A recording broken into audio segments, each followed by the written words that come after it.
That's such good dirt, damn.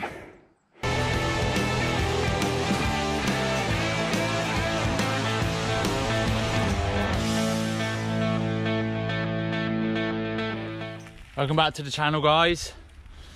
As you can see from the title, today is all about setting up the new suspension.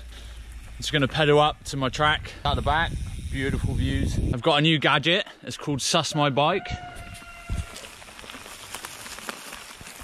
It's a data acquisition unit that you just plug onto your suspension, forks or shock. It can be used for coils, which is pretty good because there's a couple other brands out there that do it but only work on air. So if you've got a coil fork, a coil shock, then you'll be able to use this. Lovely little pedal up there. The Sus My Bike, it helps you just set your suspension up. You know, you could be out on a track and you can't quite feel what the bike's doing. You know, you've got this unit on, it links to your phone and it gives you advice on what you can change, high speed, low speed rebounds and compression. It's a bit tricky, innit? It rained the other day, so yeah, and it just takes away some of the guessing work. You know, it gives you advice on what you can do. If you're not quite in tune with your suspension, you know, suspension tuning is quite a fine art, so it takes away a lot of the guessing. You just look on your phone, you do small changes. A lot of it's like block changes. You know, you do one thing at a time, see if it makes a difference. If you want to get the best out of your bike, this takes a serious amount of the guessing out of the way. So just put it on your bike, go ride, look at your phone, make adjustments, go ride again. So today, I'm going to show you some extremes. Like, I feel like I haven't done much time on this bike with the new suspension, but I feel like I've got it in a good place. So we'll see what the Sus My Bike says. But then I'll also do an extreme of like, I'll lock the high speed rebound off or something like that. And you'll be able to see on the app that it tells you like you're doing something wrong, and then you can make adjustments. So yeah. Here we are, we're at the top. We're just gonna do a run on my settings that I've sort of used so far while doing a few runs that I've done on my track. Connect the app and see how it does and see how it compares and see what I need to adjust. This will probably show if I know what I'm doing or not. Right, so here we go.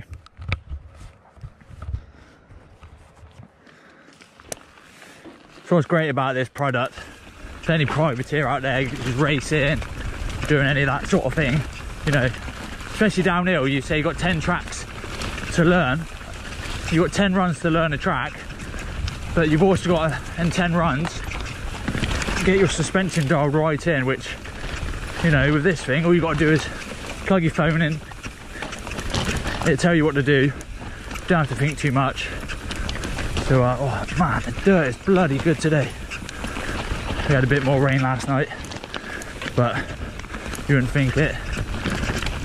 So it's not the longest track, but it's enough to get stuff set up. Little tight turn in there. So yeah, let's go to the house, we connect the app, and then we go from there. But the suspension felt pretty good. So I'm going to connect the app. Symbly, SMB flow.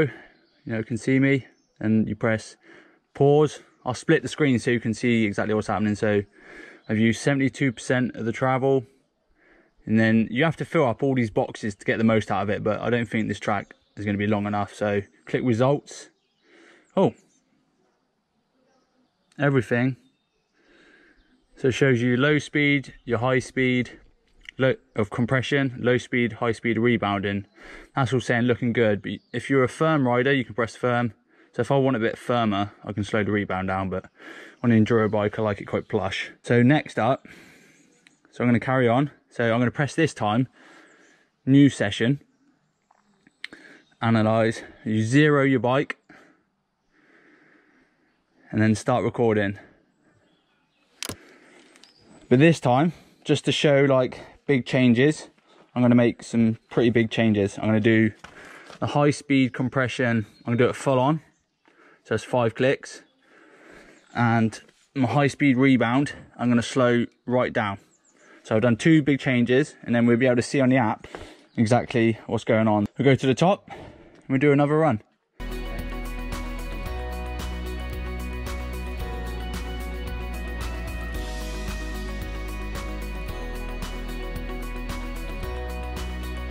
So run number 2, At the bottom I changed my high speed to its firmest, and I've put my high speed rebound to its slowest. So at the bottom, when we check the app, it should show things aren't perfect. Plus I'll try and talk about what I can feel, which I assume the bike will feel pretty dead in the turns mainly, because the low speed isn't affected like in a straight line.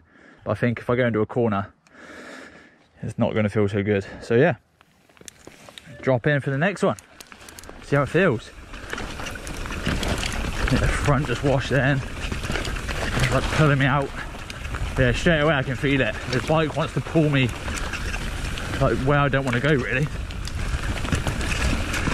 Like I said at the top, probably definitely feels dead. It's firmer, that's for sure, Jesus. Which for enduro and stuff you don't want, so it'd be very interesting to see.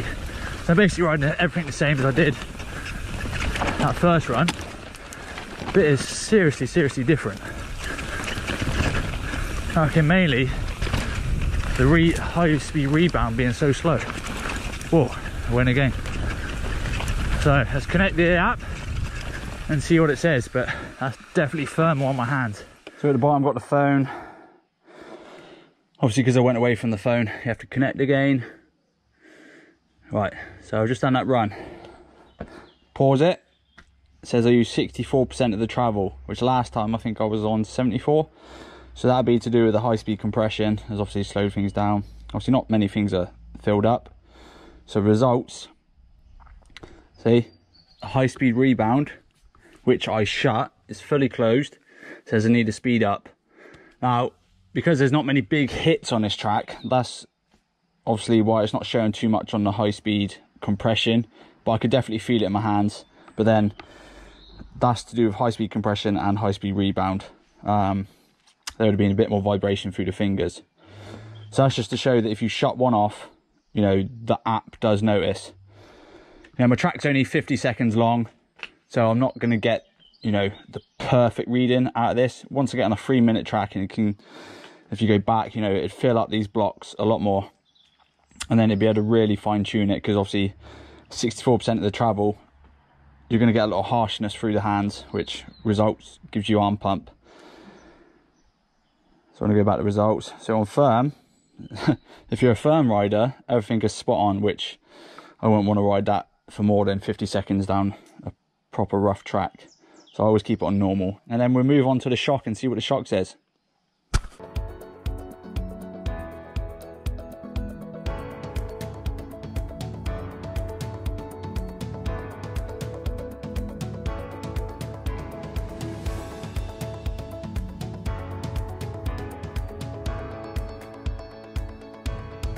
Now it's on the shock, I'm going to have to redo the app, so you're going to see that on the screen now. So select it, but I have to reset it all up now, so I have to redo the sag, the settings, which you're going to see on the screen. So new session, I want the settings, you're going to click shock, then it's on the shock, and then I have to put in my stroke length on this shock is 55mm. My wheel travel is 150, which is already there. It's an air shock, and I only have low speed rebound on this bike. So that's saved. And then you go on next, which I've just shown you on screen. Now I need to do my sag. So I have to get off the bike to zero it. So the bike is zeroing, it's showing what it's like as static. So now I'm going to get on it, and you'll see on the screen. Oh, it's balanced, so it's showing 27%, so press OK. And I'm going to get off it again. Press analysis, you have to zero the bike again. Zeroed, now it's ready to ride, start recording. So I'm going to head up and see what the shock says. So, one good thing about doing a few runs while it's a bit damp, this is the cheeky rut coming out into there and then into the woods. Love it. That's such good dirt, damn. Let's ride. So this is run number 5. So now I'm just going to concentrate on the feel of the shock. Let's go again. Send it. So now I like my bikes to sit quite low in the back end, almost like a steer with the rear sort of thing, especially more with the flat pedals. You just steer it really well. It'll be interesting to see. It's got more big hits with the corner's getting so good. There's a lot of like back end hits on this track.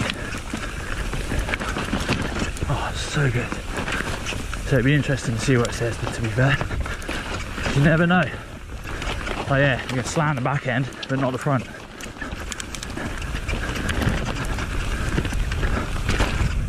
It might seem a bit thin, keep seeing me on the same track, but at least it's even playing field with the suspension. So we go in and again. So I'm not going to split the screen, so I'm connecting, pause it. I clicked on a lot of it. I wanted to just see if it had some recommendations for other stuff, even though you can only adjust on the internal. So you've got negative and positive, you can put spacers, and you only have rebound. So let's see what it says on the result. I used 85% of the travel. High speed is good, and rebound I need to speed up. That probably needs maybe a reshim. Slow low speed, so I might actually take a little bit out of the piggyback to help with a bit at the beginning. Need to add a bit. Maybe I took a tiny bit too much out of the high speed chamber, so try that and go again.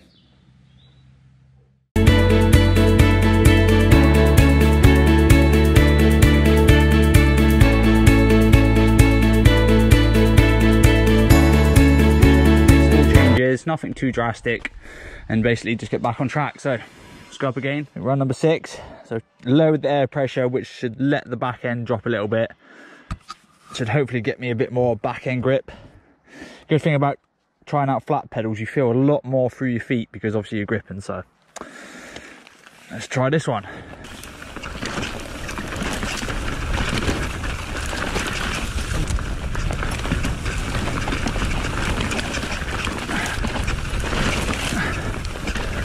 Probably still let a little bit more out, to be fair. Watch them trees. I was able to drop my back end, drop my heels a bit more. Let's quickly look at the phone and see what she says. So that was the last run done of today. So that was a shock. We used 84% of the travel. The squares filled up. Let's check the results. So they're pretty much the same as before. So I can adjust the low speed compression a little bit. I'll probably do that on the IFP piggyback because the small bump from the pressure in the main chamber is pretty good. The rebound, I need that reshimming because that's fully out, so that's pretty good. So I hope you've enjoyed that day of testing with the Sus My Bike. You know, we're super lucky. They support us. In the description below, they're going to give a discount. It costs £199, so you can use that and buy your own. It's super easy to use. You just look at your phone. You don't have to carry your phone on you, keep it in your car if you're worried about smashing your phone. Yeah, and it just helps fine tune the forks. They're feeling pretty good on my track. The shock needs a little bit of work. So yeah, I hope you enjoyed that, guys. You know, doing as much as I can in this lockdown, these tough times. And if it inspires you to ride, I hope that's cool. So yeah, give it a thumbs up, subscribe, comment below. What else do you want me to see? What do you want me to do? I'm going to try and obviously, once the track's open in Loza Park, I'll be on other tracks. But at the minute, I obviously only have my track to ride. So thanks for watching, guys. Until next time.